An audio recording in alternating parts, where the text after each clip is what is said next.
এর মুসলমানদের সবচাইতে বড় যে দুইটাই উৎসব আছে সেটা হচ্ছে ঈদুল আজহা এবং ঈদুল ফিতর।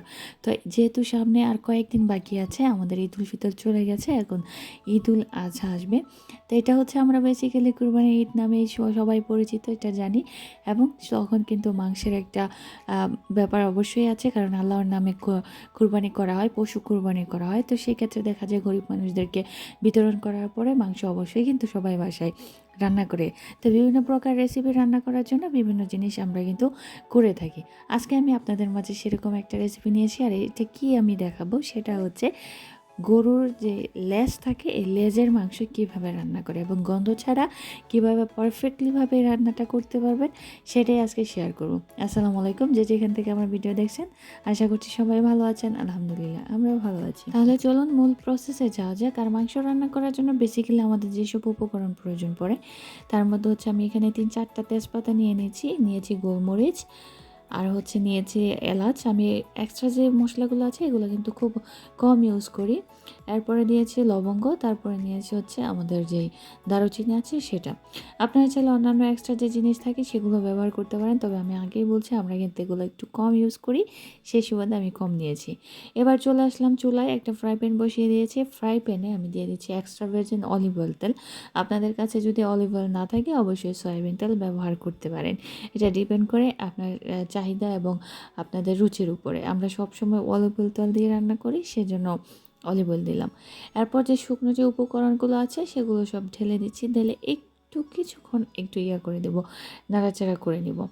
তো লেজের মাংসটা খেয়ে দেখার পর যেরকম মনে হলো যে এটাতে একটু গন্ধ থাকে, তো এই গন্ধটা দূর করার জন্য অনেকে চেষ্টা করেন, আবার অনেকে জানেন না কীভাবে লেজের মাংস রান্না করতে হয়।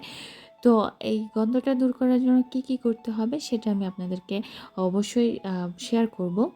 এরপর আমি একটু ভেজে নেওয়ার পর এখানে কেটে রাখা যে পেঁয়াজ কুচি আছে সেগুলো এবং কাঁচামরিচ অ্যাড করে দিচ্ছি। কাঁচামরিচটা অবশ্যই আপনার স্বাদের উপরে দিবেন, আপনি যতটুকু ঝাল খান সে অনুসারেই দিবেন।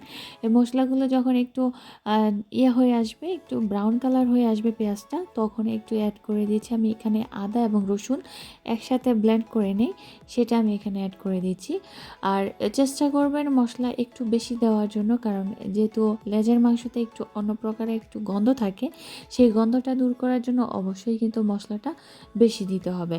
বেশি দিলে হয় কি, পরবর্তীতে এই মশলার যেই গন্ধর কারণে যে লেজের যে মাংসের মধ্যে যে গন্ধটা থাকে সেটা আর থাকে না। এবং হলুদটাও কিন্তু একটু বেশি পরিমাণে দিতে হবে, তাহলে দেখা যায় হলুদের যে এক্সট্রা গ্রান আসে না, কিন্তু হলুদের কারণে এই যে মাংস আছে মাংসটা একটু হয়ে যায়। আমি যেটা ট্রাই করেছি সেটাই কিন্তু শেয়ার করছি। এরপর আমি পরিমাণ মতো কিছুটা লবণ দিয়ে দিচ্ছি, লবণটা কম দিয়েছি, পরবর্তীতে আরও প্রয়োজন পড়লে আরও দেব। এরপর দিচ্ছি হচ্ছে এখানে আমি জিরা গুঁড়ো ফাঁকি করে রাখি, তো সেটা আমি দিয়েছি, এটা হচ্ছে মানে আধা ফাঁকি করা সেরকম। তো এটা দেওয়ার পরে দেখা যায় যে মুখে যদি লাগে তাহলে খেতে খুব ভালো লাগে, সুন্দর একটা ফ্লেভার আসে, যার জন্য এটা আমি পুরো একদম মিহি করি না, আর আপনার চাইলে মিহি করে দিতে পারেন। এরপর এখানে অ্যাড করে দিচ্ছি আমি কিছুটা পরিমাণ চিনি। চিনিটা এই কারণে অ্যাড করেছি যাতে এটার মধ্যে টক না সরি জাল এবং মিষ্টির কিছু সমন্বয় থাকে, সেজন্য অল্প পরিমাণে দিয়েছি। এবং এই চিনিটা দেওয়ার কারণে কিন্তু এই মাংসের স্বাদটা একটু বেড়ে যায়, আপনারা ট্রাই করে দেখতে পারেন। এরপর একটু পানি দিয়ে আমি মশলাকে একটু ভালো করে কষিয়ে নিতে হবে। মশলাটা ততক্ষণ পর্যন্ত কষাতে হবে যতক্ষণ পর্যন্ত উপরে যে তেল আছে সেটা না ভেসে ওঠে। এরপর আমি অ্যাড করে দিচ্ছি এখানে টমেটো।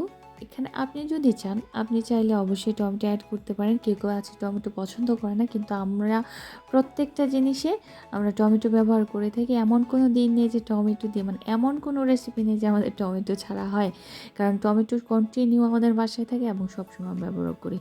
আর এখানে আমি অ্যাড করে দিচ্ছি সুগন্ধিযুক্ত লেবু। এটা হচ্ছে বাংলাদেশি লেবুর মতো এতটাই সুন্দর ফ্লেভারটা কিন্তু পরবর্তীতে থাকে এবং খেতে ভালো লাগে। তো আমি সেজন্য এটা অ্যাড করে দিচ্ছি। আপনারা চাইলে এই যে ইটালিয়ানের লেবুর মতো যে লেবুটা আছে শুধু লেবুর রস অ্যাড করতে চাইলে সেটাও করে দিতে পারেন। এরপর আরেকটু ভালো করে কষিয়ে নিতে হবে, মশলাটা কষানোর আগ পর্যন্ত একটু ভালো করে নেড়ে চেড়ে দিতে হবে। দেখতেই পাচ্ছেন এখানে কিন্তু প্রায় তেলগুলো একটু অনেকটাই উপরে ভেসে উঠেছে। যখন আমার মশলাটা কষানো হয়ে যাবে তখন আমি এ পর্যায়ে দেখতে পাচ্ছেন আমার মাংসটাকে আমি সেট আপ করে নিব। এখন আমি এর মধ্যে দিয়ে দিচ্ছি কিছুটা এই লেবু, কারণ লেবুর যে ফ্লেভারটা আছে ফ্লেভারের কারণে এর মধ্যে যে গন্ধটা থাকে সেই গন্ধটা কিন্তু আর থাকবে না, গন্ধটা কিছুটা হলে দূর হয়ে যাবে। তো সেজন্য অবশ্যই ট্রাই করবেন লেবু দিয়ে কিছুক্ষণ ম্যারিনেট করে রাখার জন্য, তাহলে আর গন্ধটা থাকে না। যেহেতু লেজের মাংসের মধ্যে কিছুটা গন্ধ অবশ্যই থাকে, তো এটা দূর করার জন্য এই লেবুর রসটা দিতে পারেন, দিয়ে একটু ম্যারিনেট করে রেখে দিবেন। মাংসটা কিছুক্ষণ ম্যারিনেট করে রাখার পর আমি এর মধ্যে অ্যাড করে দিচ্ছি যে আমি কষিয়ে রেখেছিলাম যে মশলাগুলো, সে মশলাগুলো। কারণ এই মাংসটা আমার প্রায় অনেকটা ছিল, একটা লেজের অংশ তাও অনেকগুলো ছিল, যে আমি ফ্রাই প্যান নিয়েছি সেটাতে হবে না। এটা আমি একটা বড় একটা হাঁড়ি নিয়েছি, বড় একটা হাঁড়ি কিন্তু চুলায় বসানো না, অন্য জায়গায় বসানো, মানে হচ্ছে টেবিলের উপরে বসিয়ে তারপর আমি এখানে মশলাগুলো দিয়ে ভালো করে নেড়ে চেড়ে দিয়ে একদম পারফেক্টলিভাবে মিশিয়ে নিচ্ছি। এবং মিশিয়ে নিয়ে কিন্তু আমি এটা সাথে সাথে চুলায় বসিয়ে দেব না, কিছুক্ষণ অবশ্যই অপেক্ষা করব, প্রায় 10 মিনিটের মতো আমি ম্যারিনেট করে রেখে দিয়েছি। দেন আমি তারপরে চুলাতে আমি বসিয়েছি এই যে মাংসটা কষানোর পরে, মানে একসাথে ম্যারিনেট করার পরে আমি এটা পরবর্তীতে চুলায় বসিয়েছি। যদিও একটু ঝামেলার মনে হচ্ছে, আসলে একটা ঝামেলা না, আপনি চাইলে কিন্তু ইজিলিভাবে এটা করে নিতে পারেন। এবং ভালো খাবার যদি খেতে হয় একটু কষ্ট তো করতেই হবে, না করলে তো আর হয় না। তো সেজন্য একটু কষ্ট করে তারপরেই আমাদের এগুলো করতে হয়।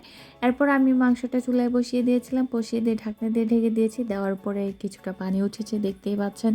পানিটা ওঠার পরে আমি এটাতে যখন একটু ভালো করে কষানো হয়ে যাবে ততক্ষণ পর্যন্ত আমি কিছুটা ঢাকনা দিয়ে রেখে দিব।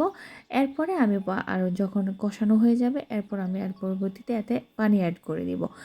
দেখতে পাচ্ছেন আমি এ পর্যায়ে এর মধ্যে পানি অ্যাড করে দিচ্ছি, এবং পানির পরিমাণটা অবশ্যই বেশি হতে হবে। বেশি পানির পরিমাণ করে পানি দিয়ে তারপরে আপনাকে এই মাংসটা রান্না করতে হবে খুব অল্প আঁচে। আগেই বলেছি যেরকম নেহারি তৈরি করা হয় সেম এরকম পদ্ধতিতে একটু কষ্ট করে আপনার এই রেসিপিটা করতে হবে। তো এটা আমি বেশি যখন পানি দিয়েছি, পানি বড় চুলায় ছিল, এরপর পানিটা যখন বলক চলে এসেছে এরপর আমি ছোট্ট চুলায় ট্রান্সফার করে দিয়েছি এবং কন্টিনিউ ঢাকনা দিয়ে প্রায় অনেকক্ষণ আমি এটা রান্না করেছি। রান্না করার পরে আমার এই প্রসেস, একদম পানি কিন্তু শুকিয়ে ফেলেছি এবং এই মাংসের দেখতেই পাচ্ছেন কতটা একদম সফট হয়েছে। সফট বলতে এটা হচ্ছে একটা পিচ্ছিল জাতীয় মাংস। তো পিচ্ছিল জাতীয় মাংস দেখায় বিদায় এটা খেতে ভালো লাগে। তো যখন এই মাংসটা খাবেন এর সাথে অবশ্যই সালাদ রাখবেন। সালাদ রাখবে বলতে যদি শসা থাকে, টমেটো থাকে, আমার কাছে মনে হয় একদম পারফেক্ট হয়, এবং সাথে লেবু, এগুলো দিয়ে যদি পোলাও দিয়ে অথবা সাদা ভাত দিয়ে খান তাহলে অবশ্যই এটা খুব ভালো লাগে। সালাদের কম্বিনেশনের কারণে আমার কাছে মনে হয় যে এটা রেসিপির স্বাদটা একটু আরও বেড়ে যায়। দেখুন একদম পিচ্ছিল মাংস, খেতে খুব মজা, দারুণ ভালো লাগে, আপনারা চাইলে ট্রাই করতে পারেন। আজকের মতো এখানেই বিদায় নিচ্ছি। আল্লাহ হাফিজ, আসসালামু আলাইকুম।